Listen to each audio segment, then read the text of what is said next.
be the strongest gladiator. Try this art form, endorsed by Luther herself. Now,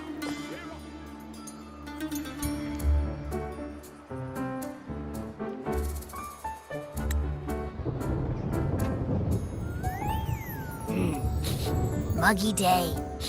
Sky's gloomy, air's all wet. Oh, man. At least let me finish my sentence. Ugh. Ugh. Cold, cold, cold. Oh.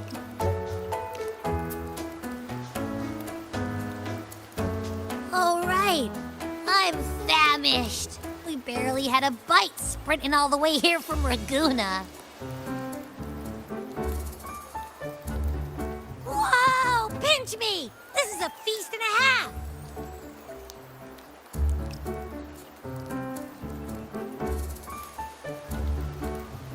Hey, Rover. So, we did bring enough money, right? I mean, we kind of rushed out without grabbing anything.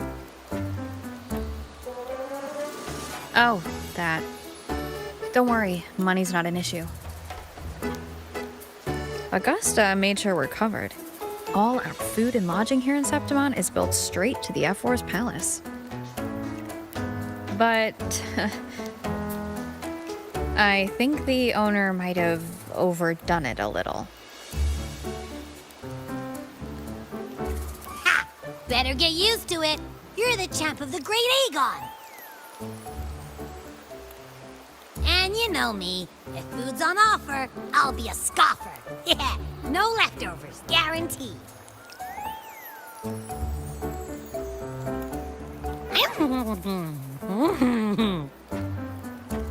Free stay, free meal.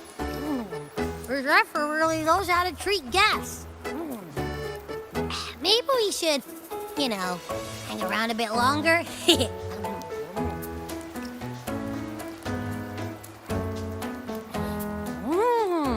This smells amazing.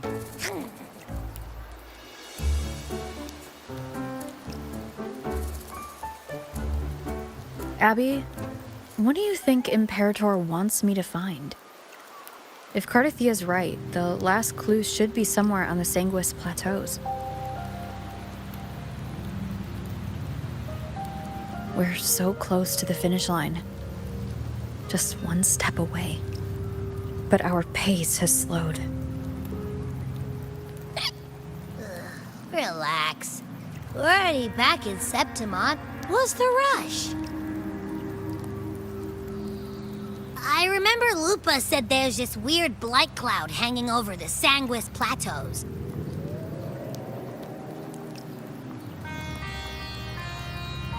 And when the high tide, or whatever, rolls around, all the gladiators go there to hunt tacit discords. Wait, is the high tide coming up soon? The Aphra's invite did say something about a big hunt. Huh, that reminds me. Aren't we supposed to meet her today?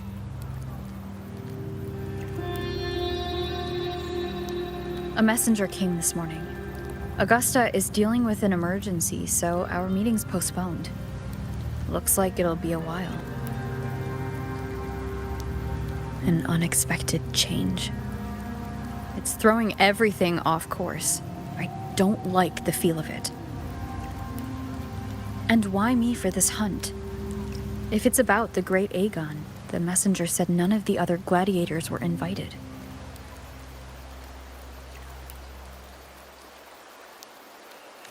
Who knows? Maybe she just wants to test her strength against you. Typical Septimontian, right? You think so? I've only met her a few times, but I doubt she acts on such simple impulses. And as the F4, can she really thoughtlessly do whatever she wants? Guessed from afar, you possess eyes as clear as crystal. But what troubles you so that eyes once bright as the highland sky now darken with rolling clouds?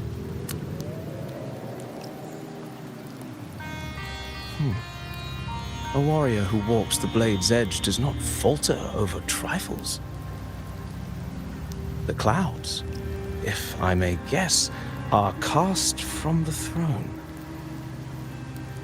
At the peak of Capitolini Hill, beneath the pale walls of the Ephes Palace, secrets lie buried. And the most intricate among them are those born from the pursuit of power. Even one as honorable as the Epher must learn when to be ruthless. In Septimont, a city forged in iron and blood, anyone who seeks the throne without knowing the cost is no better than a lamb marching to the butcher's knife.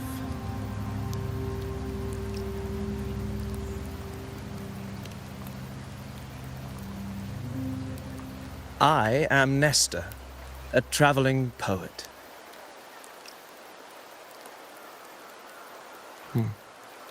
The rains in Septimont never seem eager to leave this season. So then.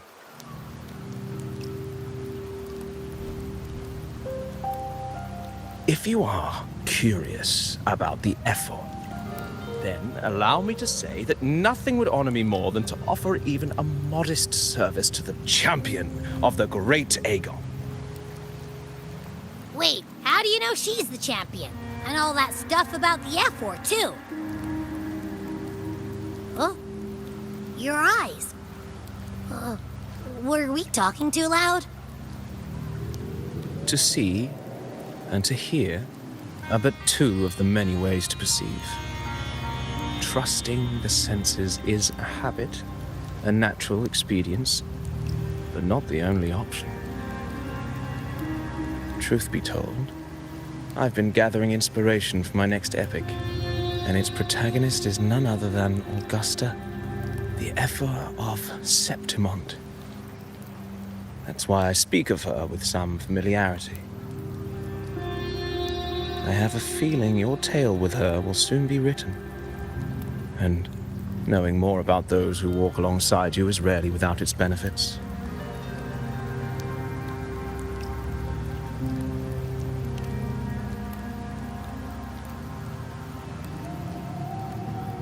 Augusta, a girl of humble birth, a resonator of modest talent, a commoner without noble patronage. And yet, from the den of wolves that is Septimont City, she rose and eventually claimed her place. Just like the burning sun was once a cloud of dust.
fail enough times, and you might eventually succeed. Should we call it resilience? Or mere stubbornness? Or perhaps, for a girl who has lost everything, there was never a second option. She had no one to trust but herself, and naught but a blade to hold. And yet, as the first stanza of an epic, this is nothing extraordinary. Since the lament, across the scorched lands of Solaris, I've heard this story repeat itself, again and again. Greatness. Yes, our era has certainly seen it. But true greatness is never found on the first page of a story. Courage, glory, and honor. Such immortal virtues have been etched in tablet and stone. They are never forged overnight. Light as a thread, elusive as the wind, they weave themselves into every twist of fate, tangling with every insignificant choice we make. I don't know. It's just unbelievable. The Augusta he's talking about, and the F-word we saw in the arena. No way they're the same person. A girl far from home, arriving in the city upon Capitolini Hill in pursuit of strength. No title, no status, no wealth. I doubt anyone at the time could have imagined her rising to where she is now. Do you mean Kato? Do you believe Kato handed her that final victory on purpose, and that his scathing words were a test of her resolve? Then Kato must have been an idealist to place his faith in a girl with nothing to her name. Now, why don't we keep this question in mind and see where the story leads us?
merely the rough shape of a short epic.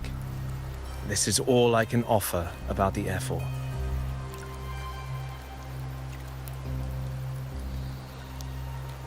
Now, as a listener, what do you make of my narration?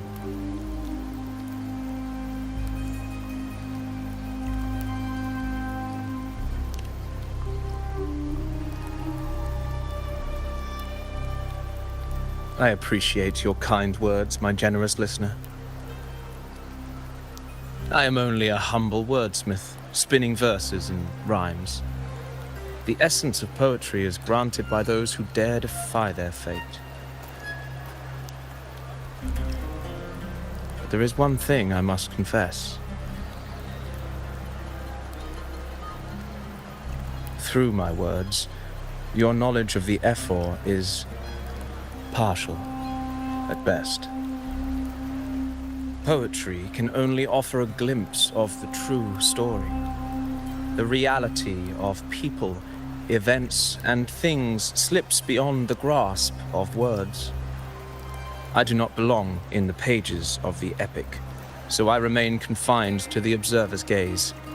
I can imagine events and emotions unfold, but I cannot truly recreate them. Here's some advice for you, though I hesitate to call it such. If you want the truth of a story, step into it. Become part of it. The opportunity stands before you now. As I've said, the tale between you and Augusta, the hero of Septimont, is only now turning its next page. It's not difficult to see. Fate flows like the stars, tracing their course. Your destination is written in the steps you take.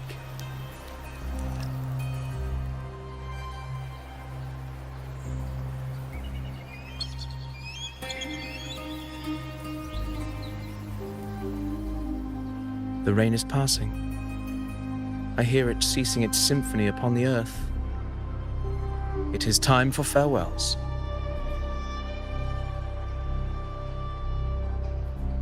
Before I leave, may I ask you one last question? What is it that has lifted Augusta to the seat of power? What is it that makes a ruler?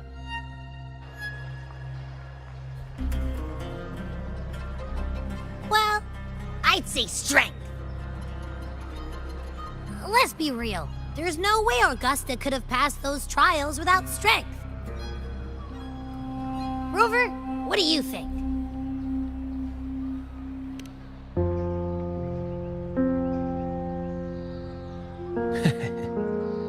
You needn't rush to answer now. Keep it in mind as you continue your journey. When the final chapter is written, the answer will reveal itself.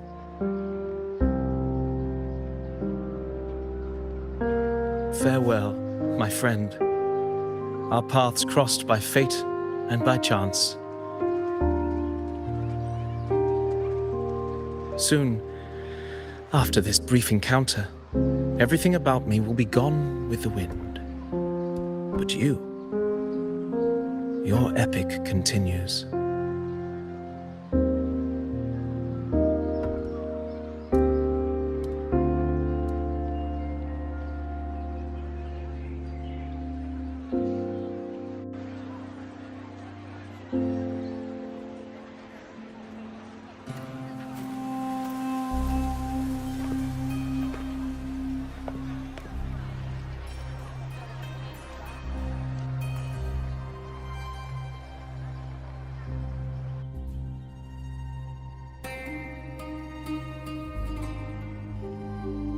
Your Excellency, you have indulged her too much.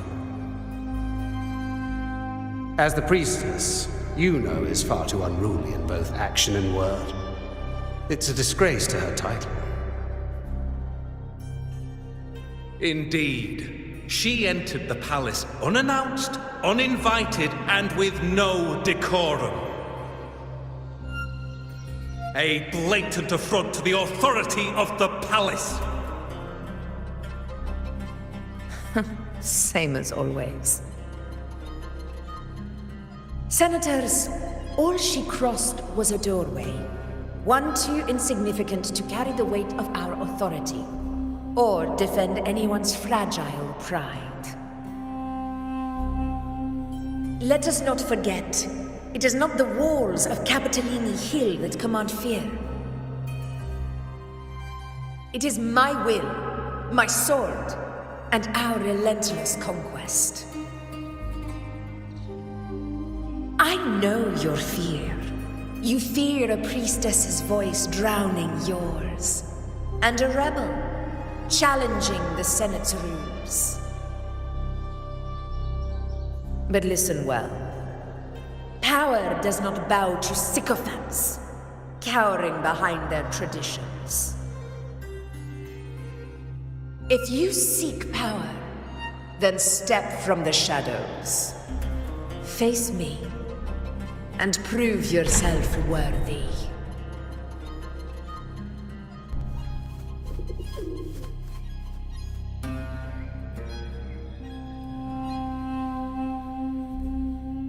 Took you long enough, Augusta.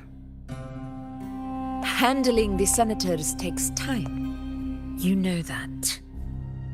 Well, to keep our esteemed priestess from waiting, maybe next time I'll just leave them to their own devices.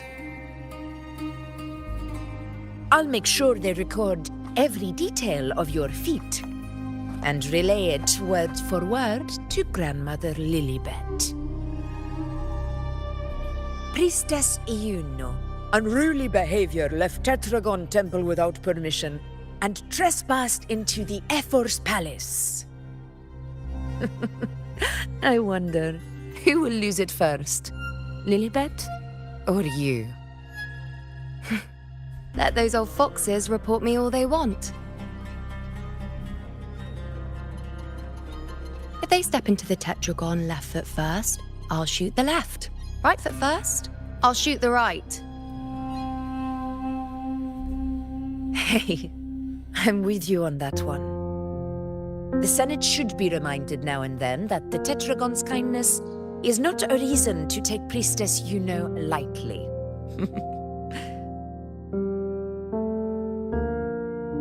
Why didn't you wait there? I had everything handled. We depart for the hunting ground tonight. If anything changed, you could have reached me by my terminal. You didn't need to come all the way here. I want you free of duty until that day arrives. You're overthinking it, Augusta. I'm here to see that person. Grandmother Lilibet said her fate is one of unknowable void. Sounds intriguing enough to make time for.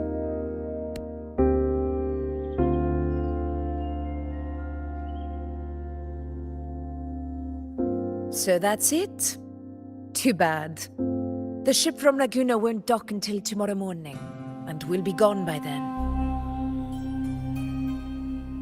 Ugh, what a hassle.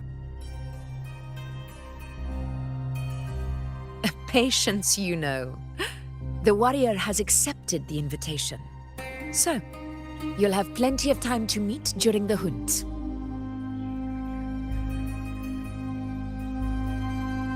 Is there something else you want to say? I read Grandma Lilibet's Book of Prophecies. The hunt and our plan, neither end well. Are you sure we should go through with this? Risk does not trouble me. Peril simply requires greater strength. But really, when did you start caring about the temple's traditions?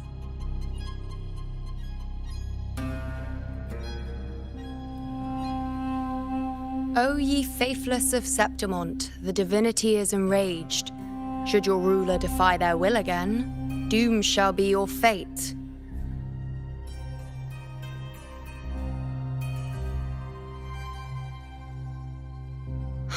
Lately, I've been hearing murmurs from the nobles again. about the ancient prophecy from Raguna. I will admit, those words once carried weight. But when our ancestors crossed the waters and climbed these hills, Raguna's divinity didn't get a seat on the ship. And the priestesses all said the prophecy was incomplete. Only the hero of heroes, wielding extraordinary power, risen from the dark tides, shall bring eternity to Septimont. Then shall the waters quiet, the tempest still, and glory return with the blood of the old king. Do not forget, this is the other half of the prophecy. Fabius, Attilius, Valeria, one after another, these heroes have saved Septimont from the brink of ruin. As long as a hero stands, no disaster can break this eternal city. What if this time is different? What if ruin is our fate? Then I will sever that fate with my blade.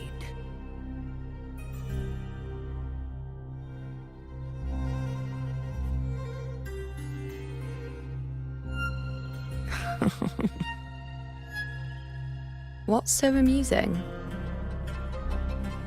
So, the fearless priestess Iuno can be frightened after all. But it's fine. If you're afraid, don't push yourself. I can handle this alone.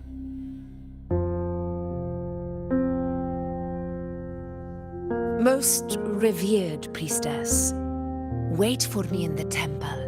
I shall return victorious. Frightened. Me? If anything, it's you, trying to shut me out and face it alone. Fine. Go ahead. You'll come back to me sooner or later. That I can't deny. I knew it. So you do need me for this hunt. Thank you. You know.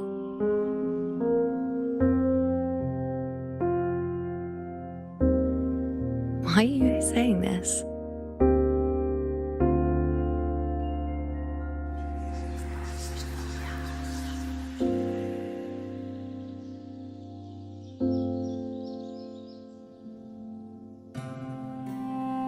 The storm is coming. Come, you know my friend. The best way to greet a storm is to walk straight into it.